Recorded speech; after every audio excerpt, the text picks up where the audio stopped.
असं आम्ही म्हणत नाही. आम्ही म्हणतोय आमच्या ज्या नोंदी आहेत त्या ओबीसी आरक्षणात घ्या.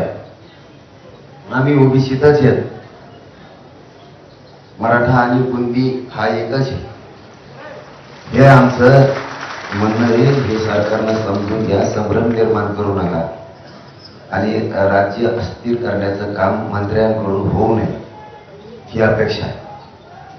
तुमचा दुसरा प्रश्न होता की पोरांच्या बाबतीचा. पोरांना माझी सगळ्या विनंती आहे, तुमच्या गाड्या पोलिसांनी दिलेल्या पार्किंग मध्ये लावा. पोलिसांना कोण बोलत तर कशाला?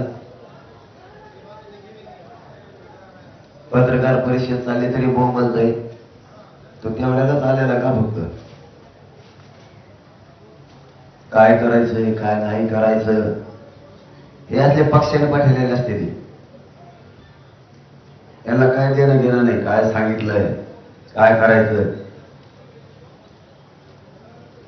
माणसं बोलत असले तरी पण त्यांनी काय सांगितलं हे ऐकून लोकांना सांगायचं नाही. फक्त तिथं जाऊन आरडायचं. यांनी केव्हा मुंबई बघितलेली नसती. यातले पक्षाचे चमचे असते ते आणि आपल्या चमच्या अवलादीमुळं आपल्या गोरगरिबांच्या भविष्यावर अडचण येते. कारण यांना कधी समाज बाप नाही वाटला. यांना नेतेच बाप वाटले हमेशा.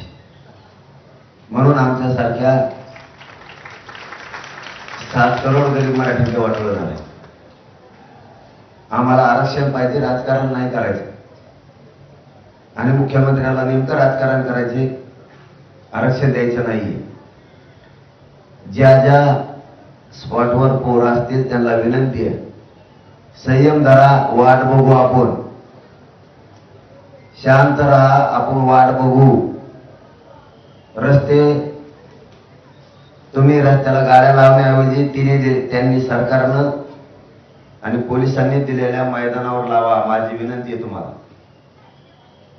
आता सगळ्या मुंबईत मराठी झाले.